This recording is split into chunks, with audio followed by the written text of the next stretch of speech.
has just crashed into a barrier, and no quantity of crocodile leather or PR gloss is going to clean up this mess. Lou Doillon, yes. That Lou, the daughter of Jane Birkin herself, reportedly just triggered the fire siren on the entire Birkin operation. And the timing couldn't be worse the moment her legal squad stepped in. Hermes allegedly went into a full-blown tailspin. The term bankruptcy isn't just a murmured gossip anymore. It's beginning to feel like the next press release. I'm not surprised. These are pieces of artwork. These artisans train years and years to make one of these bags. Fabrice is doing the last stitching on the Kelly bag. The Kelly takes around 13 hours to be made, depending on the materials that we make it. Our artisans, they need to do 4 years of training to be able to manufacture a Kelly bag. Well, Hermes says, made in China, does it feel cheaper? No, that's not a quality issue. It's luxury brand washing. Hermes, you guys, it's time to show off your factories. No, I don't want to wait to go on YouTube and watch a beautiful documentary. Show them off right here on TikTok. Let the world see. Okay, get like China. You gotta be ghetto about it. Just let people know. Hermes spent decades crafting this pristine little dream. A world of waitlists, whispered invites, and elite exclusivity, all cloaked in the borrowed allure of a woman they didn't even compensate to use her name. Let's not forget Jane Birkin didn't receive royalties. She saw her name transformed into a status symbol for folks who probably never even heard her songs or viewed her films. Meanwhile, the company chuckled its way to the bank, selling a bag that costs less than $2,000 to produce, at a $30,000 price tag. Birkin bag at Hermes boutique will cost you 38,000 USD. But what is the real cost out of the factory? Today, I'm going to break it down in front of you, step by step. First thing first, Hermes only use the leathers from the 3 top-level suppliers. One is called Nuti from Italy. And the second is Weinheim from Germany. And the third is Haas from France. One piece of Togo leather, the same leather as this one, will cost 450 USD.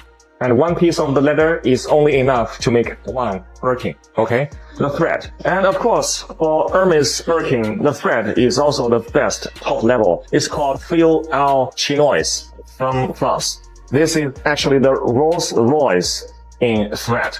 For each bag, the cost is 25 USD. And then the hardware. See, this hardware is called 316 hardware. It's also known as the ocean stainless steel because it can withstand the erosion of seawater. It's the best stainless steel. For one piece of bag, the hardware will cost 150 USD. The edge oil. This edge oil is imported from Italy. It's called It Seal edge oil. For each bag, it will cost 50 USD. The interior lining, it used lambskin imported from France. For each bag, the cost will be 100 USD. And also inside, there is a zipper from Riri brand. And the zipper for one bag is 10 USD. All while pretending it was about tradition and artistry. Please, the reckoning is coming due because when you construct your empire on a borrowed name and you neglect to honor that name with respect, eventually the family reclaims it back. Lou didn't just sue a brand, she reversed the power dynamic. Had a lot of requests, do Hermes next. And that's why we're here in the Highland Park Mall. In Italy, made in China. Or maybe made in Chile. Oh yeah, that should be a thing, by the way. I have spent over $100,000 of my own money dissecting luxury bags, cutting them open, analyzing every stitch, every layer. Why?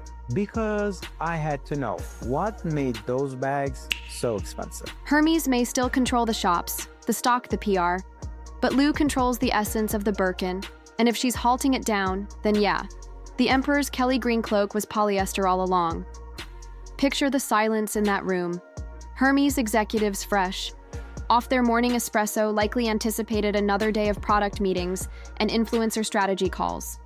Instead, Lou Doillon drops a bombshell, not a speech, not a negotiation, just one page, one mandate: shut down Birkin production or face war in court.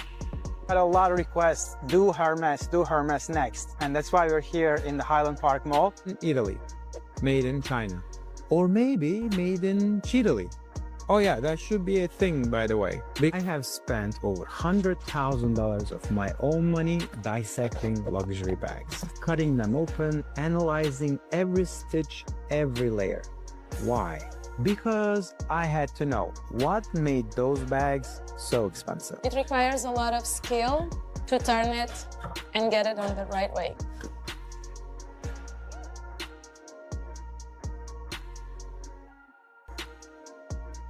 y a des bouchées, des bacs plus 4, 5, 6.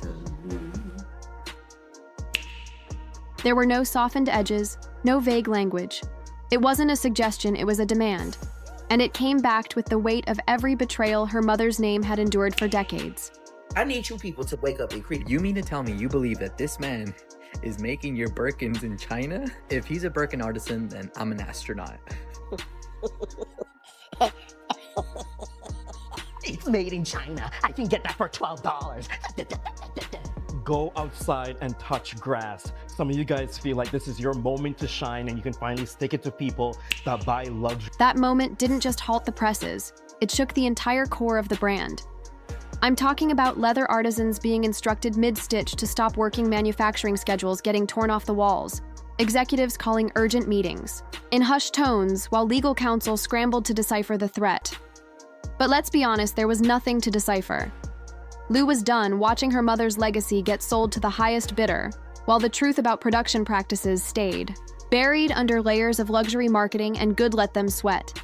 Hermes turned Jane Birkin into a brand mascot without ever granting her the respect she deserved. They slapped her name on overpriced handbags, flaunted exclusivity like it was virtue, and quietly outsourced the labor to factories, a world away from the Parisian ateliers. They loved to showcase. Lou saw the hypocrisy, she lived the disconnect, and she didn't just call them out, she tore the whole curtain down. This wasn't just a legal threat, it was an inheritance reclaimed, a daughter declaring the world that her mother was more than just a silhouette on a bag. And for Hermes, this wasn't just a PR disaster, it was the moment their untouchable myth got struck with a reality check. No amount of spin could reverse, because when the name on your best-selling product tells you to stop, you stop or you fall hard. Before Lou Doillon ever stepped into the limelight, the cracks in Hermes' facade were already starting to show, and Tiki Talk handed the world a crowbar. That infamous video didn't just reveal a Chinese factory churning out Birkins for a fraction of their price. It exposed the entire house of cards Hermes had been constructing for decades, a calm, almost smug factory. Worker walked viewers through the cost breakdown materials. Minimal labor, cheap total cost, about $1.400. That's the same bag being sold to celebrities and collectors for close to 40 grand, paraded around as the epitome of European luxury. There was no dramatic background music, no flashing lights, just a phone camera and brutal honesty, and that was all it took. Consumers saw it, experts verified it. Suddenly, the phrase "made in France" wasn't just dubious, it was laughable. This wasn't about counterfeits flooding the market, it was about the real thing being made somewhere. Hermes swore it wasn't. The scandal wasn't just about the price tag, it was about the betrayal of trust, the illusion of artisanship, and the calculated deceit that made people believe they were buying something rare and sacred. Dune's legal team didn't even need to search. For evidence, the internet handed them a goldmine. They immediately called it what it was: heritage fraud. And they were right, because when your brand sells identity and you're caught faking the origin of that identity, it doesn't just break a contract. It shatters your credibility in France.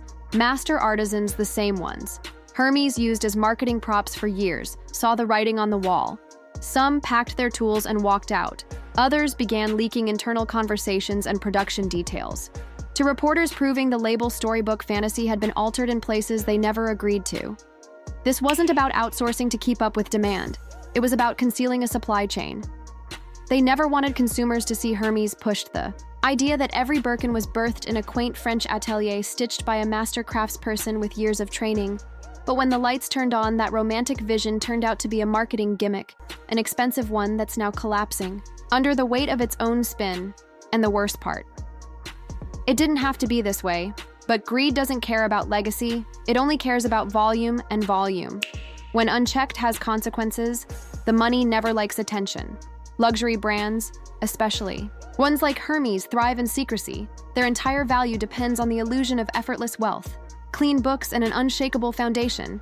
But all of that quiet vanished the moment these lawsuits started piling. You can't pretend everything's fine when you're being dragged into legal battles on 2 continents. And Hermes isn't just being sued for one thing, they're being accused of manipulating buyers, faking exclusivity, and rigging access to their most coveted product. That antitrust lawsuit from the US didn't just resurface, it came back louder, meaner, and with a fresh wave of consumer anger. Plaintiffs allege Hermes forced buyers to purchase thousands of dollars in other goods just to be allowed to buy a Birkin. And this wasn't a one-off experience. This was policy quietly enforced through backroom deals and whispered rules. These weren't loyal customers. They were being played in a luxury casino where Hermes always won. Now those customers want their chips back, and they brought lawyers at the exact same time. Hermes heir Nicholas Peck found himself in a separate legal nightmare. A billion-dollar lawsuit accusing him of reneging on a share transfer deal has emerged, and it's throwing the entire financial stability of the company into question. The fact that multiple legal fronts are erupting at once isn't a coincidence. It's a sign that control is slipping.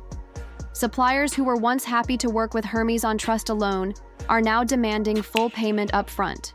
That is not the behavior of a brand with a healthy cash flow. That's the financial world smelling panic.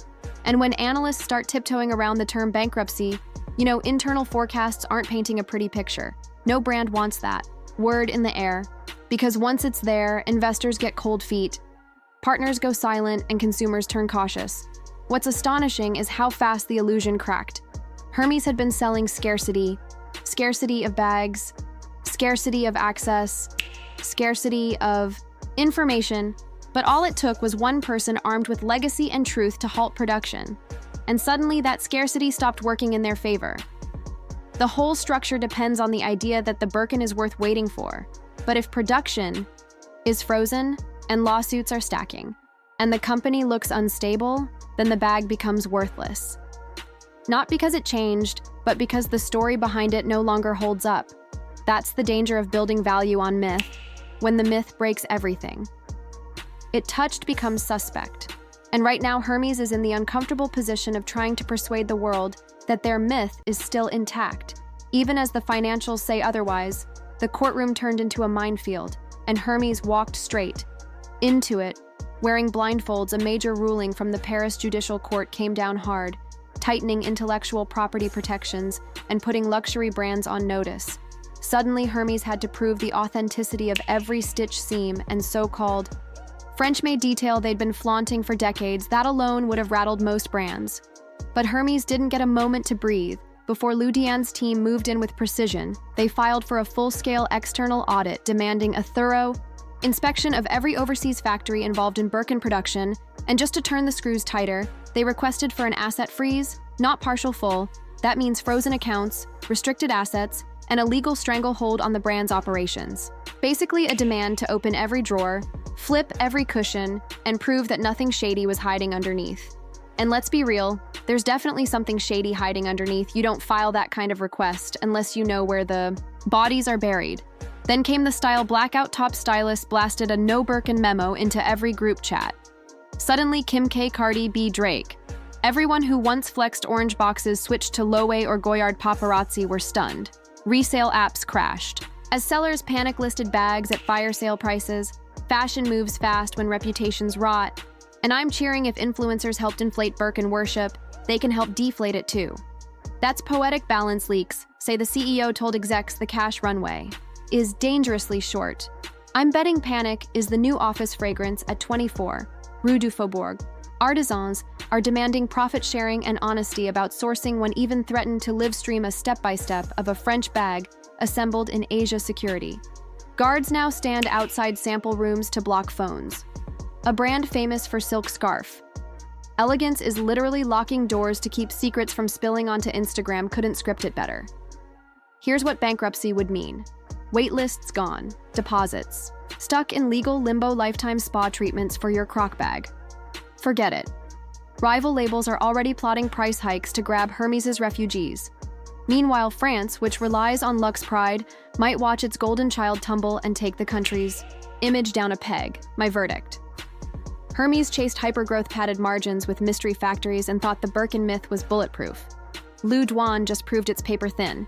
So there it is, an icon built on exclusivity is eating its own legend, while the heir flips the table. I'm not mourning. Luxury worship turned into a cult and cults crumble. Once light hits the altar, ask yourself if the Birkin fairy tale was really just smoke and mirrors. What other heritage brands are bluffing too? Drop your thoughts, smash that like, and let's watch this empire implode.